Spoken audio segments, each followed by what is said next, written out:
Hello everybody, welcome to more Bandit Survivor, but just with a little bit less effort, and I guess we should just call this Survivor UK, but just with a little bit less effort, because what on earth was this episode? It felt like it was all over the place. Just some of the storylines that were built up don't really have full resolution in this episode. It comes down to a really weird dichotomy, I guess, that doesn't fully make sense. There's a lot of things that we're being told which logically just don't really follow through, but we'll get into that in this episode. I'm kind of feeling the same way as episode 1, except I mean, at this stage, they should have really been able to rectify some of the issues. Production, I mean. For example, the return of the pop music. I mean, a minute into the actual episode, where we get to the Calaton tribe, and we're already getting just this jazz music coming into the tribe, and it's really unfortunate because this is actually a very serious episode. I'd say it's the most serious episode of Survivor, where you are meant to feel bad for a lot of the contestants. There's a lot of talk about the elements and how tough it is for the contestants, but we do start off with the Orange tribe, and we get some Nathan content talking about the good vibes in the camp. And we also get our introduction to Lawrence. And Lawrence, he had bits and pieces in episode 1 and 2, these funny little remarks, like his interaction with Jess in episode 1, where she's like, "Can I call you Laurie?" and him talking about the nuclear power plant in episode 2. That's fun, but Lawrence really just takes over Survivor UK in this episode, where we have Tanuki starting off talking about Lawrence going out in a nude, and there's some funny interactions that happen from that, but that's really everything we get from the Orange tribe. And to be honest, it felt like throughout the entirety of this episode that they were very much setting for Lamina to go to the tribal council, because there was just so much more focus on the tribe and the power structures within it and people not trusting each other, whereas again they dedicated time out of what we will soon realize was a very rushed episode to just these abstract things. But we get to Lamina, where we have people like Pegleg talking about Sabrina going home and it being a shock.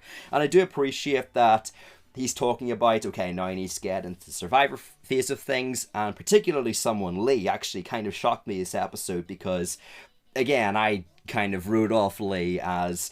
Obviously, if you see my week one rankings, I said that Lee, for the first 2 episodes, he wasn't playing that great. He was down there in the bottom. It was going to be a bit of a struggle for him to get past the merge section and thereafter, but he does show quite a good bit of understanding, and I really do feel like being left essentially blindsided and on the bottom was a bit of a wake-up call for Pegleg and Lee in particular.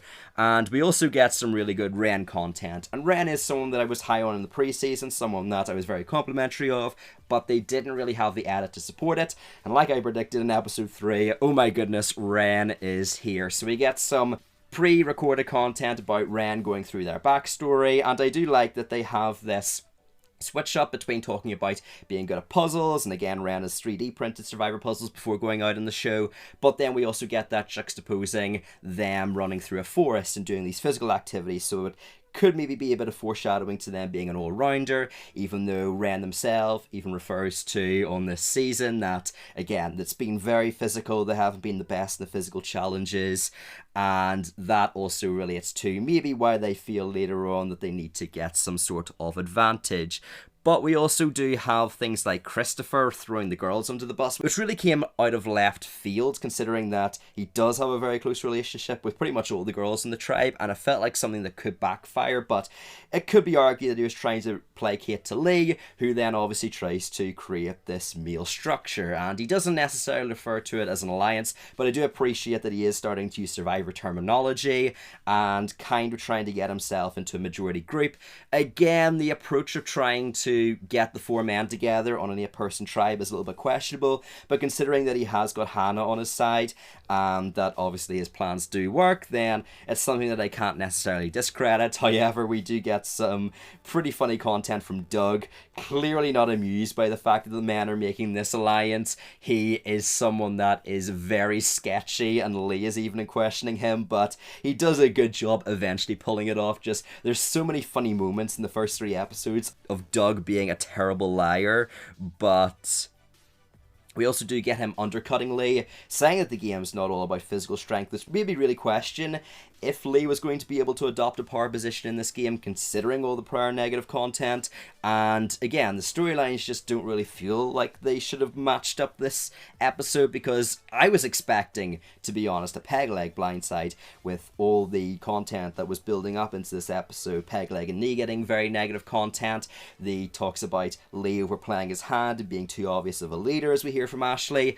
But then we do get into the dilemma. And we do cut to the Calaton tribe, where it is actually very impressive how Tanuki literally just gets the vote onto Lawrence, where she just straight up says that she thinks that Lawrence would be the best person, and we have people like Jess and even Leilani agreeing with that. So again, another tick in Tanuki's box, which causes Lawrence to go, and he doesn't seem too upset about that. And then we have Ren on the Lamina tribe, who nominates to go to the Outcast post, which is interesting. I know that Ren is obviously a super fan. It is probably an experience that they want to embark on, to be able to obviously get power in the game and such.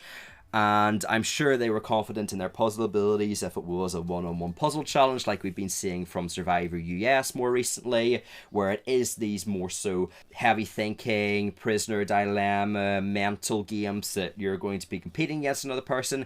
Maybe they thought it would be going down that route, but you've also got to understand as a Survivor superfan that if you're going out in these dilemmas, you're going to be put into a situation where there's very likely an idol and people are going to be questioning it. And it is interesting because we basically hear from Joel.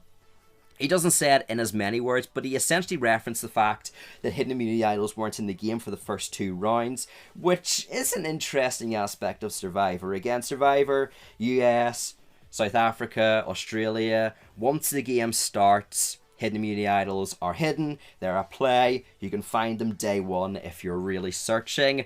But it is interesting to have a sort of grace period on advantages, and I feel like it is actually something that I'm not entirely against in Survivor UK, especially for the reboot, where it allowed them the first 2 episodes to be able to explain the characters a little bit more. And as we see from episode 3, which ends up being quite rushed because of this dilemma, it does end up being a pretty good suggestion for the first week to be able to break people in. And I do like their explanation of a hidden immunity idol. Again, not everyone's going to have Survivor knowledge, like maybe you watching this video right now, that might be coming from my main channel that has watched Survivor US. Some people, like the people that are watching this video right now, may have only seen this as their first ever Survivor season, or maybe you've been seeing Survivor UK 2001, 2002, maybe some of the earlier Survivor US seasons where the hidden immunity idol hasn't actually existed. So I did like their breakdown of it, and I did also like this more serious side of Joel, where he is very good at narrating this Survivor terminology, and unfortunately he kind of breaks that immersion in the later parts of the episode where we kind of get silly Joel, but I did like this aspect. So this twist very much feels like Australian Survivor 2016, where again there was a dilemma with hidden immunity idol clues, where notably Nick ended up in hot water, and we do end up with a similar situation here, where essentially the contestants, Ren and Lawrence respectively, they can either choose to have a big fish and nothing else, they can choose to have a small fish, which looks a bit more suspicious but an idol clue that they must share with another person, or a baked potato, which allows them to have an idol clue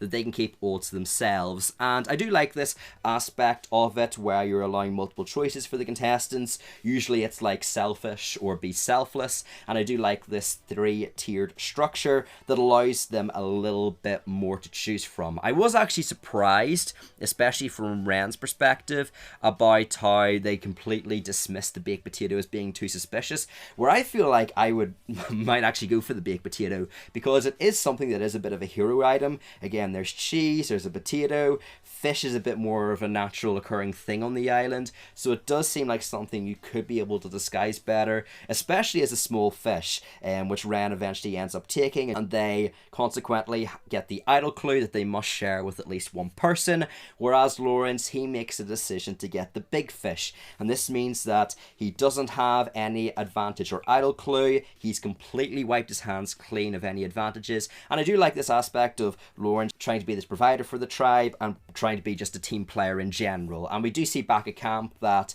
even though there is a little bit of skepticism from the likes of Jess, who again has a phenomenal episode, she also says that it was great for Lawrence to come back with the fish. We have Tanuki very happy for them, whereas Ren comes back to camp with the small fish, and again the tribe is very happy for her.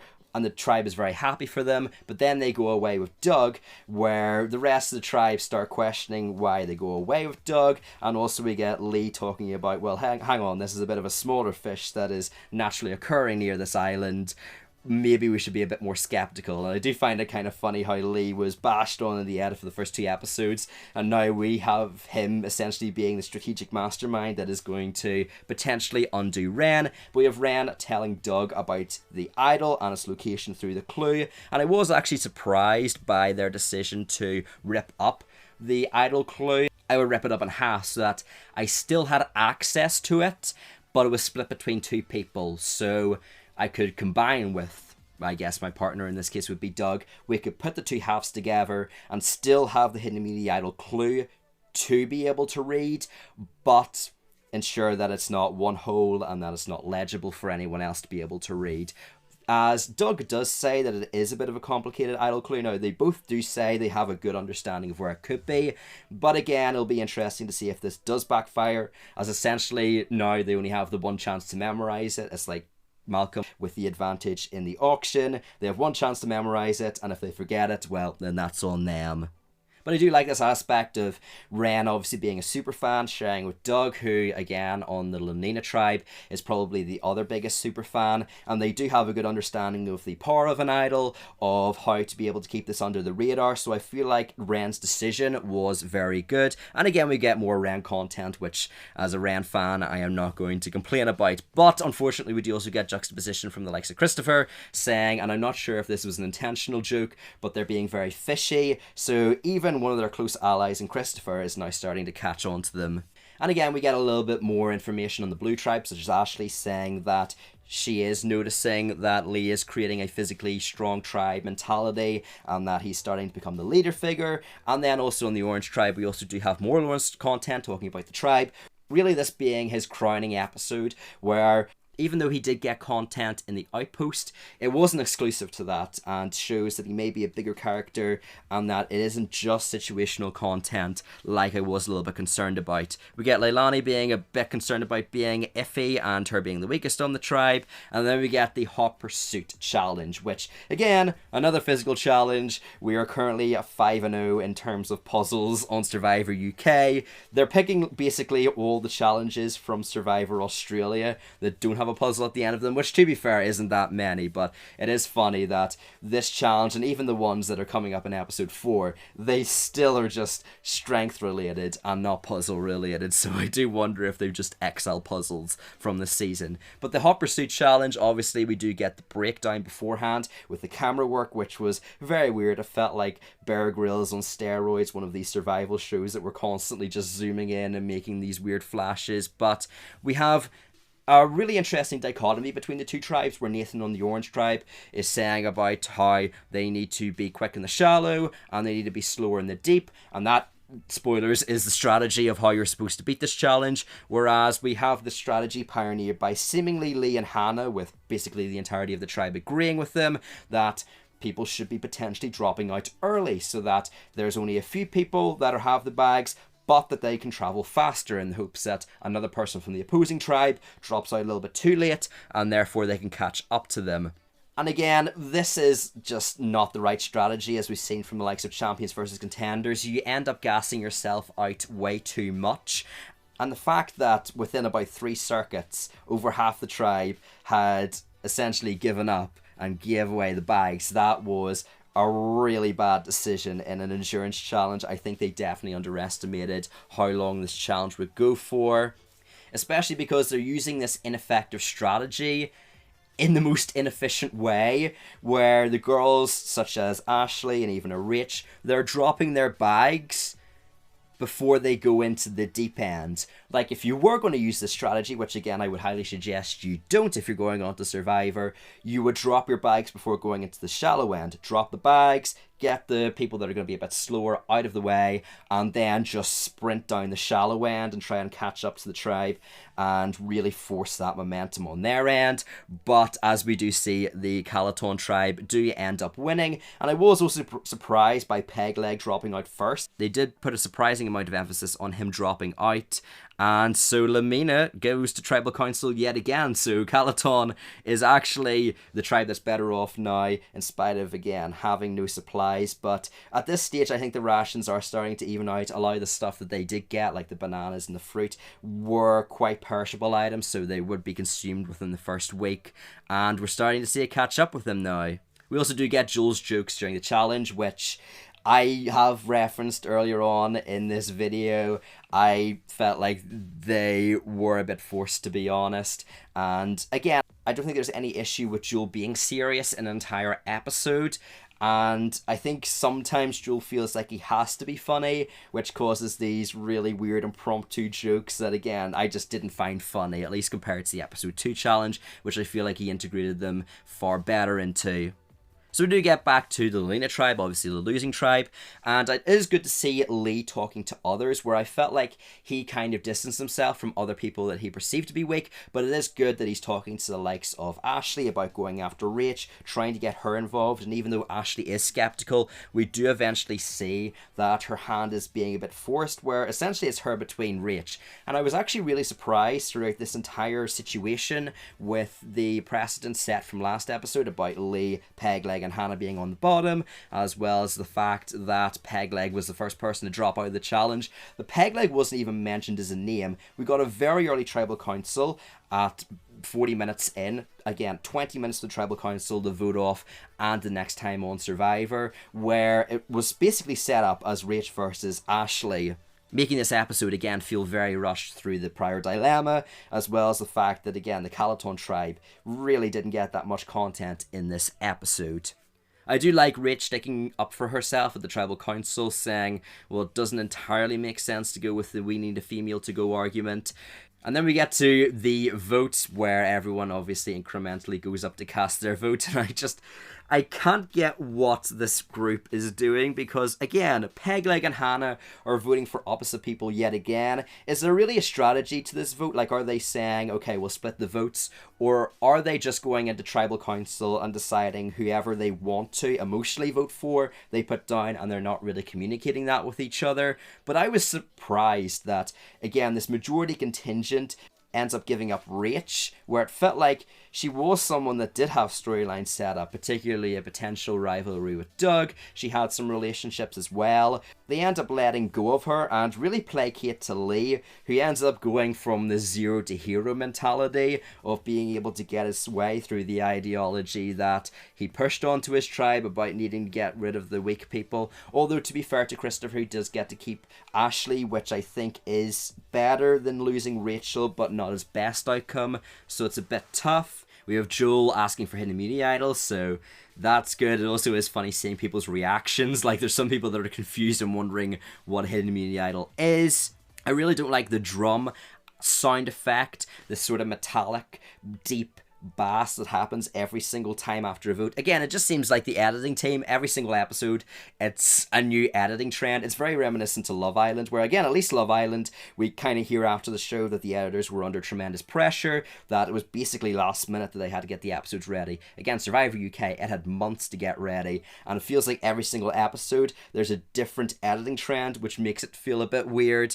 But the funny thing is that even though Lee is set up to be, obviously, this big leader of the tribe, the person that did put in place to be able to get rid of the quote-unquote weak people, is even called out by Rach in her final words as someone that is leading the tribe but will backstab them, he ends up voting for Ashley, so I'm not sure really what situation that was. Maybe there's a vote split to outplay an idol that we didn't get to see in the episode, although I feel like they would have had to include that. So it is weird that we do get all the setup of Lee being this big juggernaut figure that is controlling the tribe, only for him to not even vote correctly for the second time in a row now. But next time on Survivor, we do get some setup with Doug looking for the idol and stuff, and it is interesting because we do see Christopher during the challenge. Again, I gotta give credit to Christopher. Even though this wasn't his best episode, we do also get him executing cross-tribe communication after the challenge and find out that essentially Ren was somewhat withholding information with the fact that Lawrence brought a big fish back to the Camelot tribe. as the Camelot tribe were again told all the information, and Ren only brought back a small fish. So Christopher might be into that. It might be interesting to see if this Ren, Christopher, Doug contingent, what might happen because of it. But we do see that there's a bit of animosity towards Pegleg, and again, I haven't seen episode 4, so it'll be interesting to see how things work. This will be published, hopefully, a few hours after the episode 3 goes out on TV. And then episode 4 will be out tomorrow, so I haven't seen episode 4 yet. I could be completely wrong with some of the predictions that I've made throughout this episode. But overall, a very mixed episode. It feels like a bit of a regression to episode 2, but I'm excited to see what the dynamics are going to be of the episode coming into this next round. And overall, I feel like some people are going to be going up in the power rankings, and I can already envision some people going down. But thank you all for watching this video. If you did enjoy, make sure to leave a like and subscribe to the channel as we cover Survivor UK. Comment down below if I missed anything.